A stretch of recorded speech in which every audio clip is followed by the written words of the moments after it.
Hello, everybody, and Happy New Year. Welcome to 2021 at the Marin Symphony at home. I'm delighted to see you again, and I hope you all had a good break over the holidays.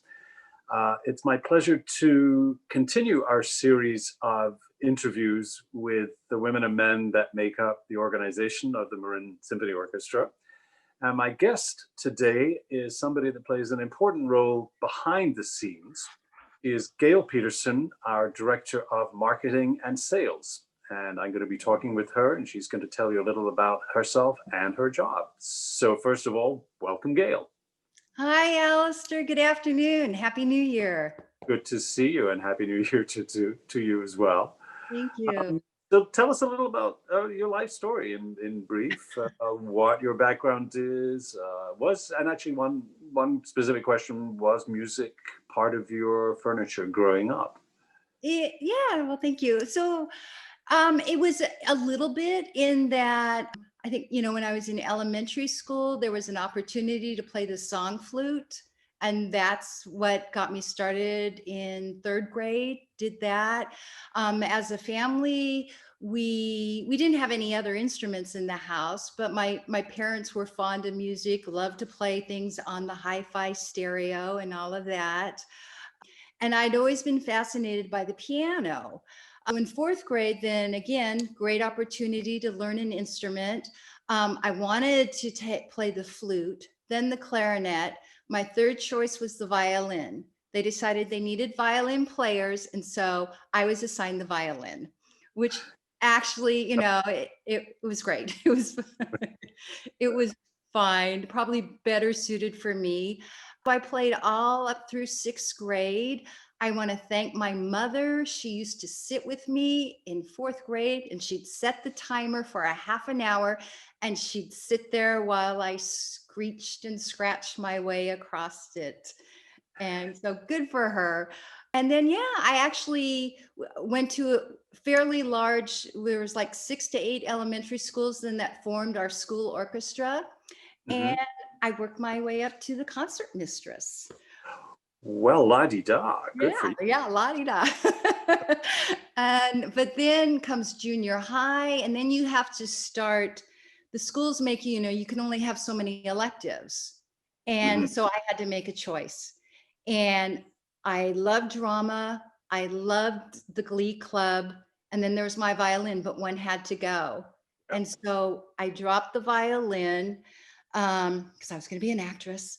And but then I started taking piano lessons. And because I'd always wanted to play the piano, and at that point gotten to use piano. And my violin teacher was also, my private violin teacher was also a piano teacher. So I continued taking piano lessons from her. So that's quite a broad background. And then singing, of course, in the Glee Club as well. So music is definitely coursing through your veins as a teenager.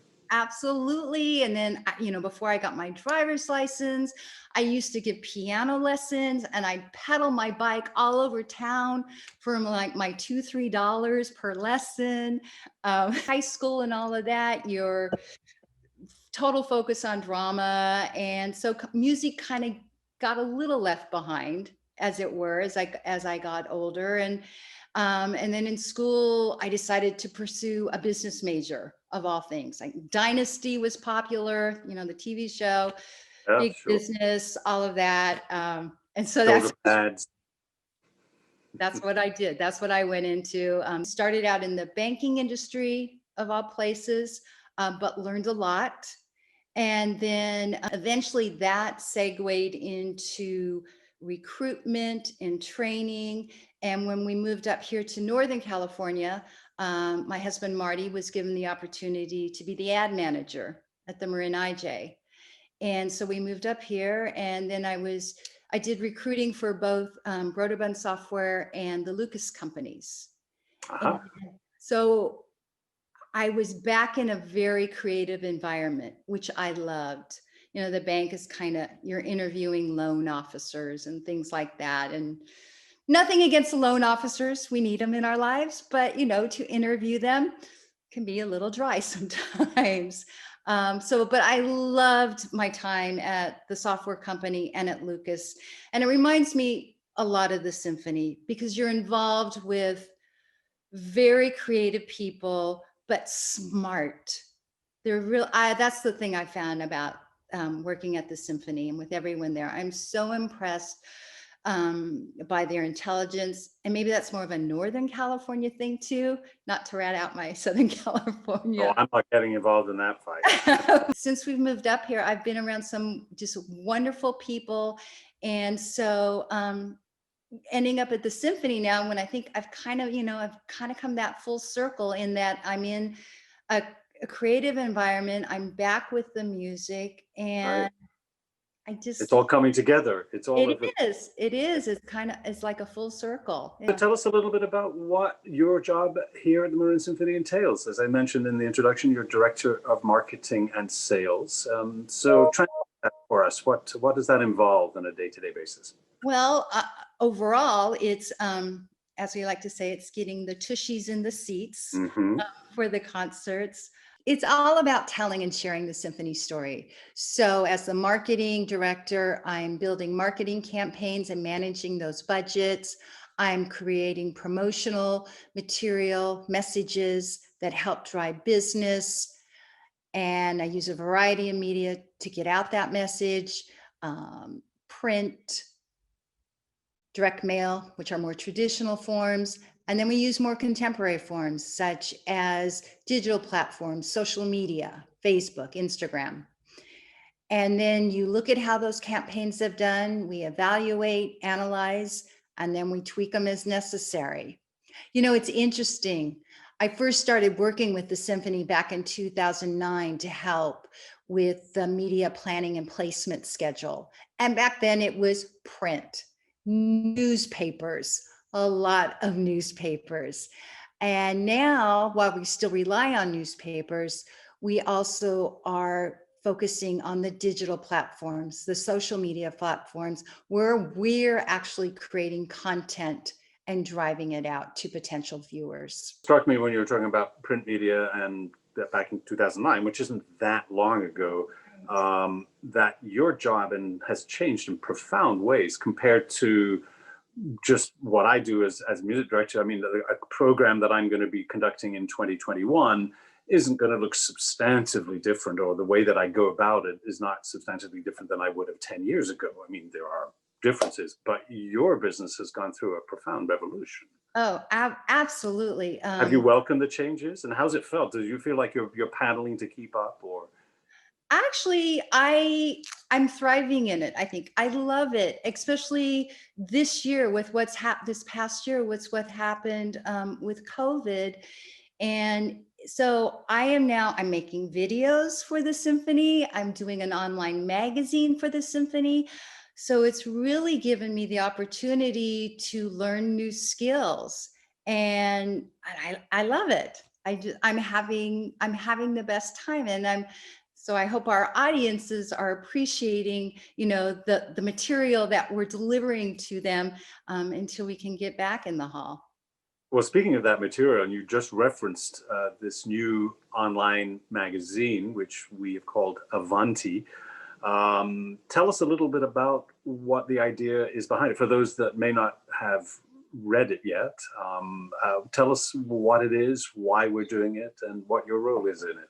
Right. So this is something that Nuri Kai, our development director, and Laura Cooper, our marketing and development coordinator, and myself have wanted to do for quite a while. We've wanted to have some kind of newsletter publication that's different than the program that you get at a concert, but more in depth, maybe some fun features and all of that. And so all of a sudden, boom, we have time and we need a way to reach our patrons and acknowledge our donors and supporters while we're going through all of this, and to maybe pull back the curtain a bit on our musicians. We want to highlight the musicians of the orchestra, which we've been doing through Avanti and also through your weekly chats. And so these are for folks who can get a deeper dive, explore music that maybe they haven't heard before. And at the end of the day, we hope we're bringing some joy to everyone's life when we all can use a good cup of that or two. A cup of joy. Yeah, that's gratefully drunk these days. And we served a cup of joy over the holidays, right? I think, is that edition still available? Yes. Yes, it is, Alasdair. Good. Why didn't you tell us about it? Tell the folks at home what they might have won. Right. So we released our first issue in October, and then in December, we released our winter issue of Avanti. And we did that on December 18th. So for those of you who might have been caught up in the holidays and the new year and all of that, it's right there smack on the homepage of our website. And it has some wonderful articles, some fun tidbits, great music to listen to. And it's an e-magazine that folks can just, click on a button and it opens up. You get to turn the pages. You get to hear the page turn sound as you do it. You get to click on some great music videos. It's just, chock full of joy and interesting stuff. And I wouldn't want folks to miss it. And, I have some stats if you want. I think this is really interesting. I was looking this up. So the first the magazine that we issued in the fall, that's been downloaded over 1,900 times. The winter magazine is at 894. So we want to get those numbers up. However, the amount of time that folks are spending with the issue has expanded. So hopefully that means we're hitting some sweet spots with folks. I'd love it if patrons would contact me or the office and let us know what they'd like to see in the magazine. Hopefully this will be something that we carry on as we move forward. Yeah, it's important to emphasize this is part of an ongoing project that as long as we're around these days, it's a great way of connecting with our musical family, and that's something that we would like to entertain the idea of doing in the long term. We're already, I think, starting to plan whenever the next issue is coming out, getting some material going for that. But yeah, it's good to know that that's occupying a lot of your time these days. No danger, right? I'm sorry, what? No danger of being bored in your job right now. No, not at all. Not at all. And lots of other activities are, around to keep me out of trouble for the most part. Yes. Oh, well, it's always good to know that you're out of trouble.